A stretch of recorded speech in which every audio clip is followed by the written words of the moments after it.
Handa ka na bang baguhin ang takbo ng iyong buhay at magtayo ng negosyong hindi lang basta uso, kundi siguradong magtatagumpay sa mahabang panahon? Maraming nagsisimula sa pagnenegosyo na mabilis ding nawawala dahil sa maling diskarte at kakulangan sa tamang sistema. Dito sa video na ito, hihimayin natin ang mga practical at legit na gabay na swak sa ating mga Pinoy para maiwasan ang pagkalugi at mapalago ang iyong puhunan ng tama. Kaya naman, siguraduhin panoorin at tapusin mo ang kabuuan ng video na ito dahil sa dulo ay tatalakayin natin ang pinakamahalagang impormasyon at aral na magsisilbing susi sa iyong ultimate success bilang isang madiskarteng boss. Bago natin simulan, paki-like naman ng video nating ito dahil malaking tulong na po yan sa mga content creator na kagaya namin. Maraming salamat po. Aral 1. Ang tamang diskarte sa puhunan para sa siguradong tagumpay. Ang pinakamalaking pagkakamali ng maraming nagsisimulang negosyante sa ating bansa ay ang mindset na kailangan mo agad ng dambuhalang pera para magtagumpay. Maraming mga ka-tips ang naghihintay na makaipon muna ng 500,000 pesos o kaya ay mag-loan ng milyon-milyon bago sumubok, pero ang totoo ay mas delikado ang ganitong approach dahil wala ka pang karanasan sa pagpapatakbo ng system. Ang tamang diskarte sa modernong panahon ay ang tinatawag nating lean startup method o ang pagpapatakbo ng negosyo gamit ang pinakamaliit na puhunan na posible muna. Imbes na bumili ka agad ng mamahaling oven at kumuha ng pwesto sa mall, subukan mo munang mag-bake sa sarili mong kusina at ibenta ito sa iyong mga katrabaho o kapitbahay gamit ang pre-order basis. Sa ganitong paraan, hindi mo kailangang ilabas ang lahat ng life savings mo sa isang bagsakan at mapoprotektahan mo ang sarili mo sa malaking pagkalugi kung sakaling kailanganin mong baguhin ang iyong produkto. Tandaan mo na ang goal sa simula ay hindi agad yumaman, kundi ang makuha ang tamang formula ng iyong negosyo habang pinapanatiling ligtas ang iyong pinaghirapang pera. Pagdating naman sa mismong paghawak ng pera, kailangang maging strikto ka sa paghihiwalay ng iyong personal wallet at ng business wallet mo dahil ito ang number one reason kung bakit bumabagsak ang mga small businesses sa Pilipinas. Maraming Pinoy ang nasasanay na kumuha ng pambayad sa kuryente sa bahay o pambili ng gatas ng anak mula sa benta ng tindahan, kaya sa huli ay hindi na nila alam kung kumikita ba sila o nauubos na ang kanilang puhunan. Upang maging professional ang iyong approach, ituring mo ang iyong sarili bilang isang empleyado ng sarili mong negosyo at bigyan mo ang iyong sarili ng fixed salary o allowance kada buwan. Lahat ng sobrang kita ay dapat manatili sa business account para magamit sa expansion o pambili ng mga bagong kagamitan sa hinaharap. Kahit pa 10 pesos o 20 pesos lang ang kinuha mo para sa merienda, kailangan ay itala mo ito dahil ang maliliit na butas na ito ang unti-unting lulunod sa iyong negosyo kung hindi mo mababantayan ng maayos ang cash flow mo araw-araw. Isa pang mahalagang aspeto ng modernong capital management ay ang pagkakaroon ng tinatawag nating business emergency fund na dapat ay hiwalay sa iyong personal savings. Sa mundo ng pagnenegosyo, laging may mga buwan na matumal ang benta o kaya naman ay may mga hindi inaasahang gastos tulad ng pagkasira ng delivery vehicle o biglang pagtaas ng presyo ng mga raw materials. Ang ideal na target ay magkaroon ka ng pondo na kayang sumagot sa iyong operational expenses sa loob ng 3 to 6 months kahit zero ang benta mo para hindi ka agad mapilitang magsara. Huwag mong iisipin na sayang ang perang nakatabi lang dahil ito ang magsisilbing protection mo laban sa stress at pressure na madalas nagiging sanhi ng maling desisyon ng isang boss. Kapag alam mong may sandalan ang negosyo mo, mas magiging malakas ang loob mong mag-isip ng mga bagong strategy at hindi ka agad susuko sa mga hamon na darating sa unang taon ng iyong operasyon. Napaka-importante rin na magkaroon ka ng disiplina pagdating sa iyong inventory management dahil ang bawat stock na nakatambak sa bodega mo ay itinuturing na tulog na pera. Sa panahon ngayon na napakabilis magbago ng trend, napakadelikado na bumili ka agad ng bulk order ng mga gamit o sangkap na hindi mo pa sigurado kung mabilis bang mauubos. Gamitin mo ang data mula sa iyong mga benta sa nakaraang 1 or 2 weeks para malaman kung gaano lang karami ang dapat mong orderin sa iyong supplier para laging bago ang iyong tinda at hindi nag-i-expire ang iyong puhunan. Maraming negosyante ang nasisilaw sa mga big discounts kapag bumili ng maramihan pero nakakalimutan nila na mas mahal ang mag-maintain ng storage space at mas mataas ang risk ng spoilage o pagkakadamage ng items.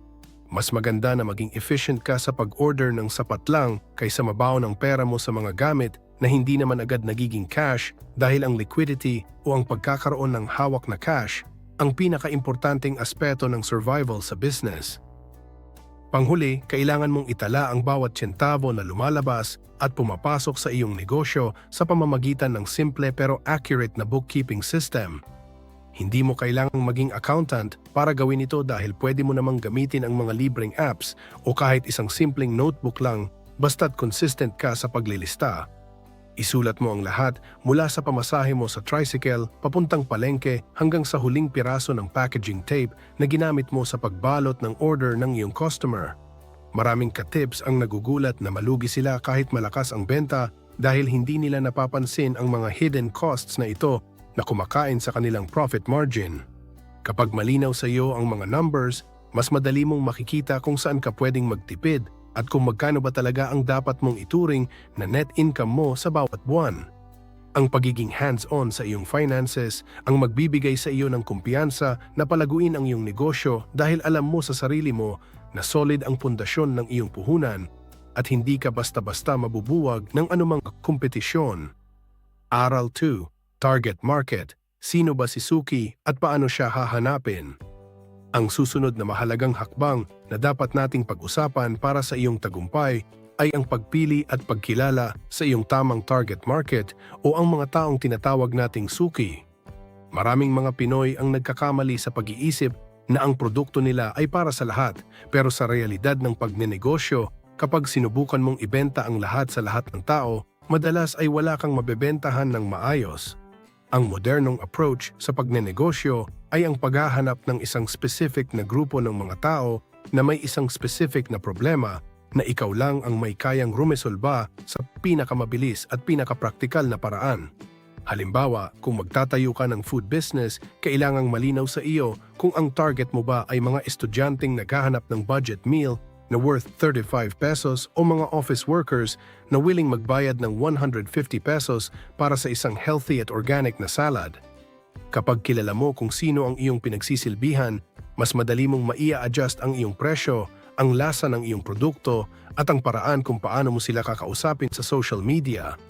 Isang mabisang paraan para mahanap ang iyong ideal na suki ay ang pagmamasid sa iyong sariling komunidad at pag-alam kung ano ba ang kulang o ang tinatawag nating gap sa market. Bilang isang madiskarteng ka-tips, kailangan mong maging observant sa mga reklamo ng mga tao sa paligid mo dahil ang bawat reklamo ay isang business opportunity na naghihintay lang na makuha. Siguro ay napapansin mo na maraming naghahanap ng merienda sa hapon pero laging ubos na ang tinda sa kanto. O kaya naman ay may mga kapitbahay kang naghahanap ng home service na labandera pero wala silang mahanap na mapagkakatiwalaan. Imbes na gumaya ka lang sa kung ano ang uso o trending na negosyo, mas siguradong tagumpay kung ang itatayo mo ay ang solusyon sa problema na nararanasan na ng mga tao sa inyong lugar. Ang pagiging solusyon sa isang lokal na problema ang pinakamabilis na paraan para magkaroon ka ng mga loyal na customer na hindi ka iiwanan kahit pa may lumitaw na mas malaking kompetisyon sa paligid mo. Kailangan mo ring intindihin ang konsepto ng Pinoy Value Proposition kung saan hindi lang basta presyo ang tinitingnan ng ating mga kababayan, kundi ang kabuuang sulit factor ng iyong tinda.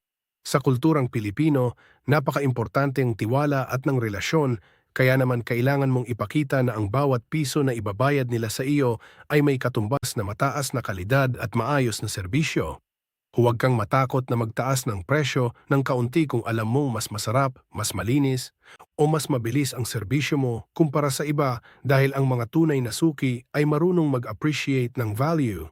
Ang modernong mamimili ngayon ay mas matalino na at handa silang magbayad ng tama basta't nararamdaman nila na nirerespeto mo sila bilang customer at hindi mo sila dinadaya sa timbang o sa kalidad ng mga materyales na ginagamit mo. Ang pagbuo ng reputasyon bilang isang tapat at sulit na negosyante ang magiging pinakamalakas mong sandata para dumami ang iyong mga suki nang hindi mo na kailangang gumastos ng malaki sa advertising. Upang lalong lumago ang iyong kaalaman tungkol sa iyong target market, napaka-importante na huwag kang mapagod sa paghingi ng feedback o opinyon mula sa iyong mga unang customer. Sa halip na matakot ka sa mga negatibong komento, ituring mo itong mga libreng lesson na magtuturo sa iyo kung paano mo palalong mapapaganda ang iyong serbisyo para maging zero ang chance ng pagkalugi. Maaari kang magtanong sa kanila pagkatapos nilang bumili kung kamusta ang lasa ng pagkain o kung maayos ba ang pagkakabalot ng item na in-order nila sa online shop mo. Ang mga ganitong maliliit na usapan ay hindi lang nagbibigay sa iyo ng mahahalagang impormasyon, kundi nagpaparamdam din sa iyong mga customer na mahalaga ang kanilang boses sa iyong negosyo. Kapag naramdaman ng isang tao na pinapakinggan mo ang kanyang suggestion, mas mataas ang chance na mauulit siya sa pagbili at irerekomenda ka pa niya sa kanyang mga kaibigan at kapamilya na siyang pinaka-effective na paraan ng marketing. Panghuli, bago ka maglabas ng malaking puhunan para sa produksyon, gamitin mo muna ang kapangyarihan ng social media para i-test ang demand ng iyong target market sa paraang hindi ka malulugi. Maaari kang gumawa ng mga simple posts sa Facebook Marketplace o sa mga lokal na buy and sell groups sa inyong barangay para makita kung ilan ba ang magtatanong o magpapakita ng interes sa iyong produkto. Ang paggawa ng mga coming soon na mga posts o pag-aalok ng mga pre-orders ay isang matalinong diskarte para malaman mo kung gaano karaming stock ang kailangan mong ihanda para sa iyong grand opening. Sa pamamagitan ng data na makukuha mo mula sa mga likes, shares at inquiries, mas mapaplano mo ng maayos ang iyong inventory at maiiwasan mo ang pagkakaroon ng mga unsold items na mauuwi lang sa pagkalugi. Ang pagiging data-driven at paggamit ng teknolohiya para kilalanin ang iyong mga suki ang magsisilbing susi mo para maging modern at matagumpay na entrepreneur sa ating bansa. Aral 3. Ang sistema sa operasyon para sa kalidad at iwas abala. Ang ikatlong aral na dapat nating itanim sa ating isipan ay ang kahalagahan ng pagkakaroon ng maayos na sistema sa operasyon ng iyong negosyo. Maraming mga katips ang nagsisimula ng maayos pero agad ding napapagod o kaya naman ay nagkakaroon ng problema sa kalidad dahil umaasa lang sila sa sarili nilang mood o sa tinatawag nating tsamba.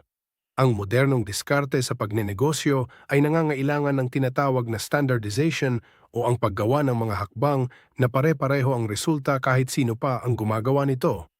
Halimbawa, kung ikaw ay nasa food business, kailangang mayroon kang listahan ng saktong sukat ng bawat sangkap sa gramo o sa kutsara imbes na hula-hula lang para ang lasa ng tinda mo ngayong araw ay eksaktong katulad din ng bibilhin ng customer mo sa susunod na buwan.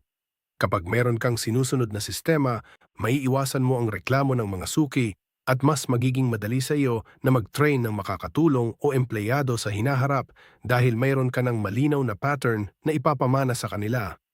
Bilang isang entrepreneur, napaka-importante rin na matutunan mo ang tamang pag-manage ng iyong oras dahil ang pagod at burnout ang isa sa mga dahilan kung bakit maraming Pinoy business owners ang bigla na lang sumusuko. Kailangan mong magtakda ng specific na schedule para sa iba't ibang aspeto ng iyong trabaho, tulad ng oras para sa pag-reply sa mga inquiries sa Facebook, oras para sa paggawa ng produkto, at oras para sa pag-deliver o pag-ship ng orders. Huwag mong hayaang kainin ng negosyo ang buong 24 hours mo dahil kapag masyado kang pagod, doon madalas nagkakaroon ng mga maling desisyon na nauuwi sa pagkalugi. Ang pagiging disiplinado sa iyong working hours ay hindi lang para sa iyong productivity, kundi para rin sa iyong mental health, para manatili kang excited at inspired na palaguin ang iyong pinaghirapang negosyo araw-araw. Tandaan na ang isang matagumpay na boss ay iyong marunong magbalanse ng trabaho at pahinga para maging long-term ang itatagal ng kanyang serbisyo. Sa panahon ngayon, hindi mo na kailangang gumastos ng malaki para magkaroon ng professional na sistema dahil napakarami ng mga libreng digital tools na pwedeng makatulong sa atin. Gamitin mo ang mga apps sa iyong smartphone para sa paggawa ng inventory, pag-track ng iyong mga benta at kahit sa paggawa ng mga magagandang posters para sa iyong marketing.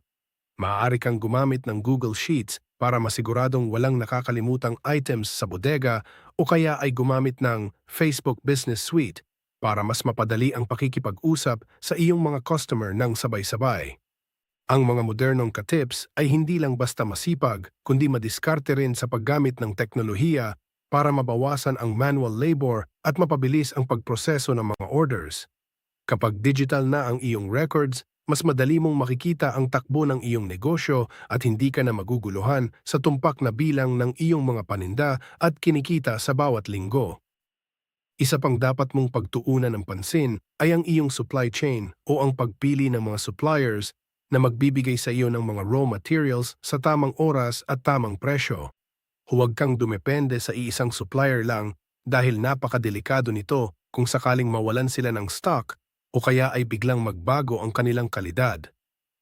Ang matalinong diskarte ay ang pagkakaroon ng hindi bababa sa 2 or 3 na backup suppliers na malapit sa iyong pwesto para laging tuloy-tuloy ang iyong operasyon kahit magkaroon ng aberya ang isa sa kanila. Kailangan mo ring magkaroon ng maayos na relasyon sa kanila dahil sila ang iyong mga partner sa paglago. Kapag maayos ka makisama, mas madali silang magbibigay ng discount o kaya ay uunahin ka sa mga bagong stocks na darating. Ang maayos na daloy ng iyong mga gamit at sangkap ang magsisilbing dugo ng iyong negosyo, kaya dapat ay laging maayos at planado ang iyong pag-order bago pa man maubos ang iyong kasalukuyang inventory. Panghuli, huwag mong kalilimutan na sa mata ng customer, ang kalinisan at presentasyon ng iyong produkto ay bahagi ng iyong sistema sa operasyon. Kahit gaano kaganda ang iyong plano sa loob, kung marumi ang iyong pwesto o kaya ay hindi maayos ang pagkakabalot ng iyong tinda, mawawala ng tiwala ang iyong mga suki. Siguraduhin na ang iyong workspace ay laging organized at ang iyong packaging ay nagpapakita ng malasakit mo sa kalidad para magmukhang professional at mahal ang iyong tinda kahit pa nagsisimula ka pa lang. Ang disiplina sa pagpapanatili ng kaayusan ay isang investment na hindi nangangailangan ng pera kundi dedikasyon lang sa bawat detalye ng iyong trabaho. Kapag nakikita ng mga tao na maingat at malinis ka sa iyong proseso, mas magiging madali para sa kanila na pagkatiwalaan ang iyong brand at irekomenda ka sa marami pang iba dahil alam nilang hindi ka nagkukulang sa pag-aalaga sa iyong produkto. Aral 4. Marketing na may saysay para sa paglago ng iyong brand. Ang ikaapat na aral na kailangang masterin ng bawat modernong ka-tips ay ang sining ng marketing na hindi lang basta maingay kundi may malalim na saysay para sa mga customer. Sa mundo ng pagnenegosyo sa Pilipinas, hindi sapat na mayroon kang magandang produkto. Kailangang malaman ng mga tao na nag-e-exist ka at kailangan nilang maramdaman na may koneksyon sila sa iyong brand. Ang modernong approach dito ay ang tinatawag nating storytelling, kung saan ibinabahagi mo ang kwento sa likod ng iyong negosyo, ang iyong mga inspirasyon, at ang hirap na pinagdaanan mo para mabuo ang iyong tinda. Mas gustong bumili ng ating mga kababayan sa isang tao na may mukha at may puso kaysa sa isang kumpanya na puro benta lang ang iniisip, kaya huwag kang matakot na ipakita ang sarili mo. Kapag naging transparent ka sa iyong proseso at naging tapat ka sa iyong adhikain, mas madaling magtitiwala ang mga tao at hindi ka lang nila ituturing na tindero o tindera kundi isang inspirasyon sa kanilang komunidad. Napakalaki ng papel na ginagampanan ng short-form videos sa panahon ngayon, kaya dapat ay samantalahin mo ang kapangyarihan ng platforms tulad ng TikTok at Facebook Reels para mapansin ang iyong negosyo nang walang binabayarang ads. Ang sikreto sa paggawa ng viral content para sa iyong negosyo ay ang pagiging relatable at pagpapakita ng mga behind-the-scenes na eksena tulad ng pag-pack ng orders, pagluluto ng mga sangkap, o kahit ang simpleng paglilinis ng iyong tindahan. Hindi mo kailangang maging isang professional video editor. Ang kailangan lang ay maging totoo ka at ipakita ang value na ibinibigay mo sa iyong mga customers sa paraang mabilis at madaling intindihin. Ang mga ganitong klase ng content ang mabilis kumalat dahil ito ay nakakaaliw at nagbibigay ng ideya sa mga manonood kung gaano ka hands-on sa iyong trabaho. Kapag naging consistent ka sa pag-upload ng ganitong mga videos, unti-unting lalakas ang iyong online presence at mapapansin mo na lang na dinadayo ka na ng mga tao mula sa iba't ibang lugar dahil nakita ka nila sa kanilang mga cellphones. Isa pang napaka-epektibong paraan para mapalago ang iyong marketing ay ang paggamit ng tinatawag nating word-of-mouth incentives para maging katuwang mo ang iyong mga suki sa pag-promote. Sa kulturang Pinoy, napakalakas ng hatak ng rekomendasyon mula sa kaibigan o kamag-anak, kaya dapat ay bigyan mo ng dahilan ang iyong mga customers na ipagmalaki ang iyong produkto sa kanilang social media accounts. Maaari kang mag-alok ng maliit na discount o kaya ay isang simpleng freebie para sa mga customers na magpo-post ng review o picture ng iyong produkto at itatag ang iyong business page. Ang bawat post na ginagawa nila ay nagsisilbing libreng advertisement para sa iyo at mas kapani-paniwala ito dahil galing mismo sa isang totoong tao na nakasubok na ng iyong serbisyo. Ang ganitong sistema ay lumilikha ng isang community ng mga taga-suporta na hindi lang basta bumibili, kundi aktibong tumutulong sa pagpapalaki ng iyong pangalan dahil masaya sila sa nararanasan nilang serbisyo mula sa iyo. Kailangan mo ring maging pamilyar sa konsepto ng local SEO o ang pagiging searchable sa iyong mismong paligid para hindi ka malampasan ng mga potensyal na mamimili na malapit lang sa pwesto mo. Siguraduhin na ang iyong negosyo ay nakaregister sa Google Maps at mayroon kang updated na Facebook page na naglalaman ng iyong exact address, contact number, at operating hours. Kapag may isang tao sa inyong barangay na nag-search ng isang produkto na tinitinda mo, dapat ay ikaw ang unang lalabas sa kanilang screen para hindi sila mapunta sa mga malalayong kompetisyon. Ang pagiging searchable sa internet ay hindi na lang para sa mga malalaking kumpanya, kundi isa na itong pangunahing requirement para sa lahat ng mga katips na gustong makasabay sa modernong panahon. Ang paglalagay ng tamang keywords sa iyong mga posts tulad ng pangalan ng iyong lungsod o barangay ay makakatulong ng malaki para maging top of mind ka ng mga tao sa iyong lokalidad. Panghuli, ang susi sa matagumpay na marketing ay ang consistency o ang hindi paghinto sa pag-promote kahit na sa tingin mo ay malakas na ang benta mo. Maraming negosyante ang nagkakamali na tumitigil na mag-post kapag marami ng orders, pero dapat mong tandaan na ang marketing ay parang pag-aalaga ng halaman na kailangang diligin araw-araw para hindi malanta. Maglaan ka ng kahit 30 minutes hanggang 1 hour kada araw para mag-update ng iyong page, sumagot sa mga comments at makipag-interact sa iyong mga followers para manatili silang engaged sa iyong brand. Ang iyong online presence ang nagsisilbing digital na mukha ng iyong negosyo, kaya dapat ay lagi itong buhay at punong-puno ng positibong energy na mag-e-encourage sa mga tao na bumili. Sa pamamagitan ng pagiging matiyaga sa iyong mga promotions at pagpapanatili ng magandang reputation online, masisiguro mo na ang iyong negosyo ay laging nasa isip ng mga tao at patuloy na lalago sa mahabang panahon. Aral 5. Ang gintong ugali at mindset ng matagumpay na entrepreneur. Ang ikalima at pinakahuling aral na magsisilbing pundasyon ng lahat ay ang pagkakaroon ng tamang mindset at ang tinatawag nating gintong ugali sa pagnenegosyo. Maraming mga katips ang may malaking puhunan at magandang pwesto pero bumabagsak pa rin dahil kulang sila sa tibay ng loob at tamang pananaw kapag dumating na ang mga pagsubok. Dapat mong maintindihan na ang pagnenegosyo ay hindi isang mabilisang paraan para yumaman, kundi ito ay isang marathon na nangangailangan ng mahabang pasensya at determinasyon. Ang isang modernong entrepreneur ay marunong tumanggap ng pagkakamali at ituring itong isang mahalagang lesson sa halip na dahilan para sumuko agad at itigil ang lahat. Kapag ang mindset mo ay nakatutok sa growth at learning, walang anumang matumal na benta o problemang darating ang makakapagpabagsak sa iyo dahil alam mong bawat hamon ay bahagi lamang ng iyong journey patungo sa tagumpay. Napaka-importante rin na matutunan mo ang disiplina ng delayed gratification o ang pagpapaliban muna sa mga luho para sa mas malaking kinabukasan ng iyong negosyo. Maraming Pinoy ang kapag nakakita na ng unang malaking kita ay bumibili agad ng bagong cellphone, branded na damit, o kaya ay nagpapaparty agad nang hindi naiisip ang susunod na gastusin sa operasyon. Ang matalinong diskarte ay ang pag-reinvest ng iyong kinikita pabalik sa iyong negosyo para makabili ng mas maraming inventory, mas magandang equipment, o para pampalaki ng iyong marketing budget. Huwag kang magmadali na magmukhang mayaman sa simula. Mas mabuting magtiis muna sa simpleng pamumuhay habang pinapatatag mo ang iyong financial foundation. Ang tunay na tagumpay ay nararamdaman kapag ang negosyo mo na mismo ang bumibili ng iyong mga gusto nang hindi nababawasan ang iyong puhunan. Kaya dapat ay marunong kang maghintay at magsakripisyo sa unang 1 to 2 years ng iyong operasyon. Bilang isang entrepreneur sa modernong panahon, kailangan ay maging lifetime student ka na laging bukas sa mga bagong kaalaman at teknolohiya na pwedeng makatulong sa iyong pag-asenso.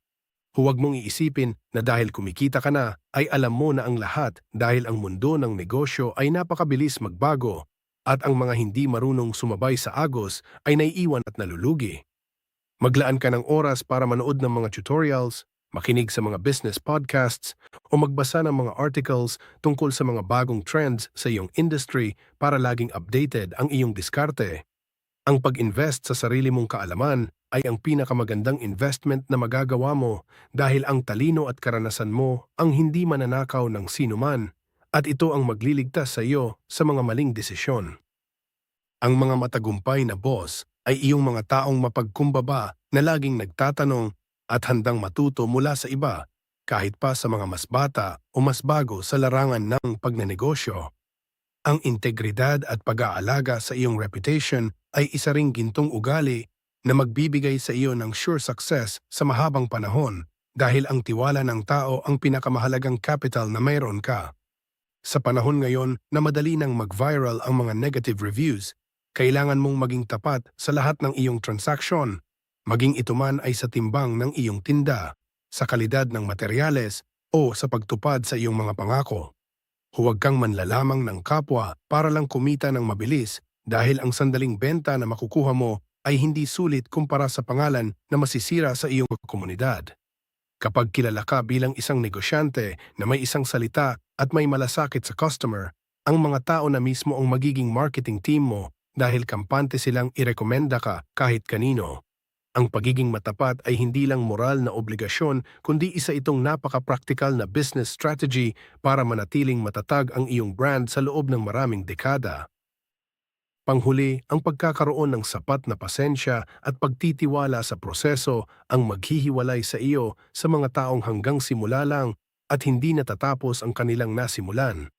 Ang tagumpay ay madalas na dumarating sa mga taong marunong maghintay at hindi naiinip kahit na mabagal ang pag-usad sa mga unang buwan ng negosyo. Kailangan mong maging consistent sa paggawa ng maliliit na bagay araw-araw, mula sa paglilinis ng pwesto hanggang sa pag-post sa social media dahil ang mga maliliit na hakbang na ito ay mag-iipon at magbubunga ng malaking resulta sa tamang panahon. Huwag kang mawawalan ng pag-asa kung mas malakas ang benta ng iba dahil ang bawat isa ay may kanya-kanyang timing at ang mahalaga ay hindi ka humihinto sa pag-improve ng iyong sariling serbisyo. Sa huli, ang negosyong magtatagumpay ay ang negosyong pinatatakbo ng isang taong may pusong palaban, isip na madiskarte at ugaling ginto na hindi sumusuko hanggat hindi nararating ang kanyang mga pangarap. Bilang pagtatapos, ang pagtatayo ng negosyo ay hindi lang tungkol sa pagkakaroon ng malaking pera, kundi tungkol sa tamang diskarte, maayos na sistema at matatag na paninindigan. Natutunan natin na ang tagumpay ay nagsisimula sa matalinong paghawak ng puhunan at sa malalim na pagkilala sa iyong mga suki. Sa pamamagitan ng pagbuo ng isang mabisang sistema sa operasyon at paggamit ng modernong marketing, masisiguro mong lalago ang iyong brand sa gitna ng matinding kompetisyon. Ngunit higit sa lahat, ang pinakaimportanteng sandata mo ay ang iyong gintong ugali at mindset na hindi sumusuko sa anumang hamon. Tandaan, ka-tips, na ang bawat malaking tagumpay ay nagsisimula sa maliliit na hakbang na ginagawa ng may disiplina at katapatan. Gamitin ang mga aral na ito bilang iyong gabay upang hindi ka lang basta kumita, kundi maging isang inspirasyon sa iyong pamilya at komunidad. Kaya simulan mo na ang iyong journey ng may tiwala sa sarili. Dahil sa tamang plano at pagsisikap, ang iyong dream business ay abot kamay mo na. Paki-like ang videong ito kung nagustuhan ninyo, mag-comment sa baba kung ano ang natutunan nyo dito, at para sa mga iba pang content like this, mag-subscribe kayo sa ating YouTube channel, ang Tips in Life. Maraming salamat. Disclaimer: ang lahat ng impormasyon na ibinahagi dito ay para sa edukasyon at inspirasyon lamang. Ito ay hindi financial advice.